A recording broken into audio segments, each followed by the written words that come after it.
అందరికీ నమస్కారం. 2 రాష్ట్రాల్లో ఉన్నటువంటి తెలుగు ప్రజలకు, భారతదేశంలోనూ, యావత్ ప్రపంచంలోనూ ఉన్నటువంటి తెలుగు, మిగతా భాషలలోని అభిమానులకు, నా శ్రేయోభిలాషులకు, ఆత్మీయులకు, ప్రజా ప్రతినిధులకు, 2 రాష్ట్రాల ముఖ్యమంత్రులకు, మీడియా ప్రతినిధులకు నా హృదయపూర్వక నమస్కారాలు. గత 4 రోజులుగా ఏవేమి జరుగుతున్నదని అందరికీ తెలుసు. ముఖ్యమంత్రులకు కూడా తెలుసుంటుంది. ఎందుకంటే వాళ్ళు ఎన్నో సమస్యలతో తలమునకలై ఉంటారు. కానీ ఎవరో ఆయన పర్సనల్ సెక్రటరీస్ చెప్పుండొచ్చు. నా హృదయంలో ఉండే ఆవేదన ఏమిటంటే, కుటుంబ సమస్యల్లో ఎవరైనా పర్మిషన్ లేకుండా ఇతరులు జోక్యం చేసుకోవచ్చా? మీరే ఆలోచించండి. 100% అనాల్సిన అవసరం లేదు. కనీసం 95-99% కుటుంబ సమస్యలు ఉంటూ ఉంటాయి. అంటే మేమంతా నటులం కాబట్టి మా విషయాలు, పాపులర్గా ఉన్నటువంటి రాజకీయ నాయకుల విషయాలు, కొంతమంది ఉన్నవి లేనివి, లేనివి ఉన్నవి చెబుతూ ఉంటారు. చెప్పేవాడు కూడా ఆలోచించాలి, వాళ్ళ మనసులు, వాళ్ళ కుటుంబ సమస్యలు అని. ఇదంతా ప్రజలకు తెలుసు. కానీ ఎందుకులే మన పనులు మనం చేసుకుందాం అని అందరూ సైలెంట్గా ఉన్నారు. ఇప్పుడు ప్రజలకు కూడా, కొంతమంది రాజకీయ నాయకులు కూడా ఆలోచించుకోవాల్సిన విషయం. విజువల్స్ చూడండి, టీవీల్లో వస్తున్నాయి, సోషల్ మీడియాలో వస్తుంది. రాత్రి 8 గంటలకు గేటు తోసుకుని నా బిడ్డ మనోజ్ కుమార్ వచ్చాడు. అది రైటా రాంగా పర్సనల్ విషయం, తర్వాత మాడుకోవచ్చు. పత్రికాధిపతులు, అది పత్రికా సోదరులు 4 రోజుల నుంచి నా ఇంటి ముందు మనుషులను పెట్టుకుని, వ్యాన్లు పెట్టుకుని అలా ఉండడం ఎంతవరకు న్యాయం?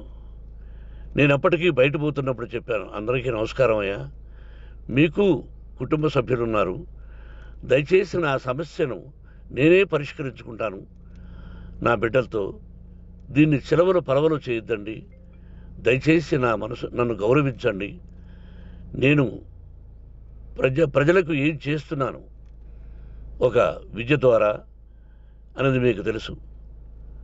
నటుడిగా మీ అందరికీ తెలుసు. ఒక రాజ్యసభ సభ్యుడిగా మీకు తెలుసు. ఎంత క్లీన్ చిట్టుతో వచ్చానో రాజ్యసభ సభ్యుడిగా. నా హృదయంలో ఉండే ఆవేదన చెప్పనలవే కాదు, మీకే చెప్పాలి. ఈ రోజున ఈ మీడియా సోదరులు ఎంత కల్పితాలు, ఎంత నెగటివిటీ నన్ను గురించి చెప్తున్నారో మీ అందరికీ తెలుసు. దానికి నేను బాధపడడం లేదు. మీరు ముఖ్యంగా తెలుసుకోవాల్సింది, రాత్రుల్లో గేటు తోసుకుని, గేటు పగలగొట్టి పర్మిషన్ లేకుండా ఎవరైనా రావచ్చా? మీరే చెప్పండి.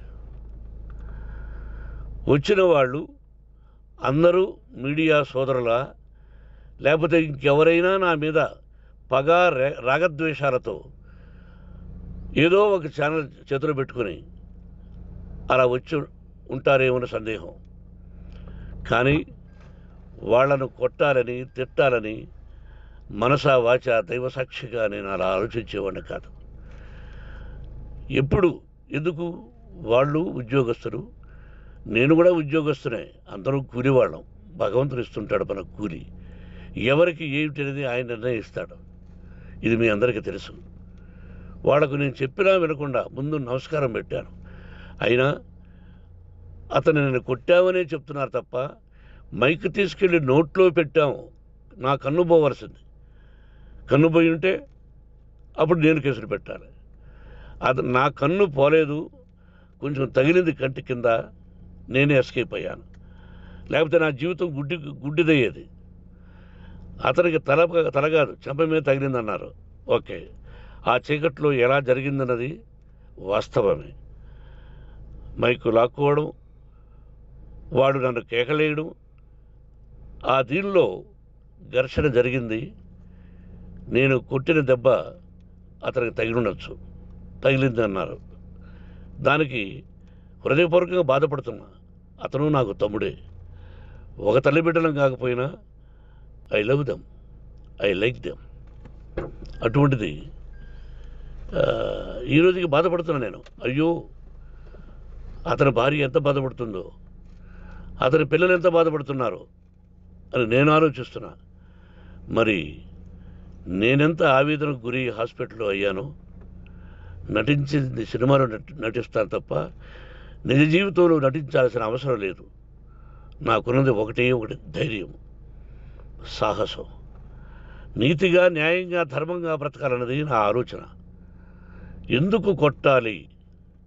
గేటు బయటుండి నేనేమైనా అసభ్యకరంగా వాళ్ళని కొట్టుంటే డెఫినెట్గా నా మీద 50 కేసులు కాదు 100 కేసులు పెట్టి నన్ను అరెస్ట్ చేయొచ్చు.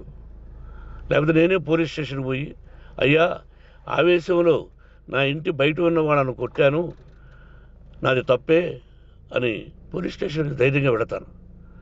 కానీ ఇంటి లోపలికి వచ్చి నా ఏకాగ్రతను, నా మనశ్శాంతిని భగ్నం చేశాడు. ఆల్రెడీ నా బిడ్డ చేస్తున్నాడు. అయినా నీ కన్నబిడ్డ, ఎప్పటికీ నీ కన్నబిడ్డే.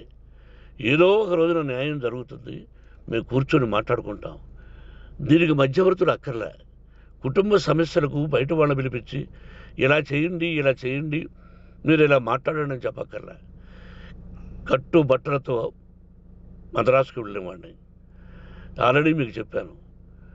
పైసా లేకుండా కట్టుబట్టలతో, చెప్పులు సగం కింద అరిగిపోయి అలా వెళ్ళినవాడిని. మా తల్లిదండ్రులు అద్భుతమైన జన్మను ప్రసాదించారు. ఒక్క పైసా ఇవ్వాల. నా కష్టార్జితంతో నేను సంపాదించి ఈరోజు నేను కులమతాలకు అతీతంగా 25% ఫ్రీ ఎడ్యుకేషన్ ఇస్తూ, నా స్థాయిలో నాకు తగిన సహాయం చేసుకుంటూ, వరద బాధలు వచ్చినా, ఇంకోటి వచ్చినా, అన్నయ్య ముఖ్యమంత్రిగా ఉన్నప్పుడు కూడా ఎన్నో చేశాను. బట్ అవి మర్చిపోయి ఈరోజు కొట్టింది మాట్లాడుతున్నారు. ప్రజాప్రతినిధులారా, నా అభిమానులారా, తెలుగు ప్రజలారా, తమిళ, మలయాళం, కన్నడ అభిమానులారా, ఆలోచించండి. నేను చేసినది తప్పు, కొట్టినది తప్పు.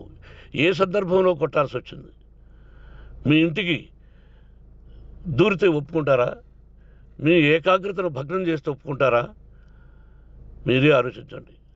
న్యాయాధిపతులు కానీ, ప్రజాప్రతినిధులు కానీ, అభిమానులు కానీ, వ్యాపారస్తులు కానీ, ఇదే మీడియా ప్రతినిధులు కూడా వాళ్ళ ఇళ్ళలోకి ఎవరైనా దూరి, ఏయ్ మమ్మల్ని గురించి ఇలా రాశావు అని ఆ ఇళ్ళల్లోకి ఒక 10 మంది వెళితే వాళ్ళు దండం పెట్టి పంపిస్తారా? ఏం చేస్తారు చెప్పండి? మీకు టీవీలు ఉన్నాయి, మాకు టీవీలు లేవు.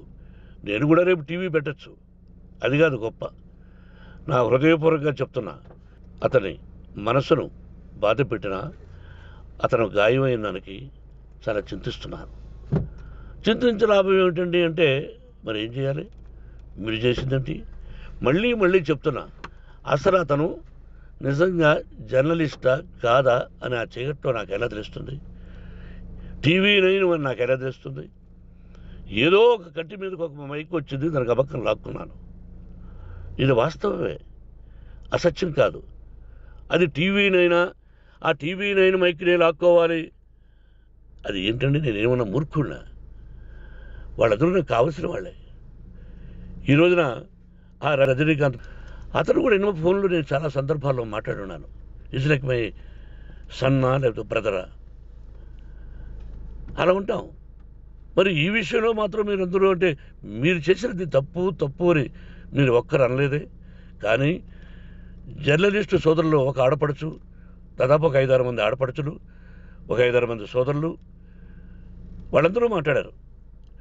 కొట్టడం తప్పైనా ఏ సందర్భంలో కొట్టవలసి వచ్చింది, ఇవన్నీ క్లియర్గా మాట్లాడారు. అవన్నీ మీరు చెప్పరు. కాబట్టి పైన భగవంతుడు చూస్తున్నాడు. పోలీస్ అంటే నాకు ఇష్టం. ప్రజలను కాపాడవలసిన బాధ్యత వాళ్ళది, రక్షణ కల్పించవలసింది. నా విద్యాలయానికి కూడా ఐపీఎస్లు ఐఏఎస్లు అయిన విద్యార్థులు ఉన్నారు. వాళ్ళకు న్యాయం ధర్మం నేర్పించి పంపించాను నా ఇన్స్టిట్యూషన్లో. But they are perfect. కొంతమంది ఐపీఎస్లు ఐఏఎస్లు డీసీపీలు ఇలా చాలామంది ఉన్నారు. బట్ ఎక్కడెక్కడో పనిచేస్తున్నారు. వాడు నా బిడ్డలు, మరి వాళ్ళు కూడా పోలీసు ఉద్యోగస్తులే కదా, న్యాయంగా ఉన్నారు కదా.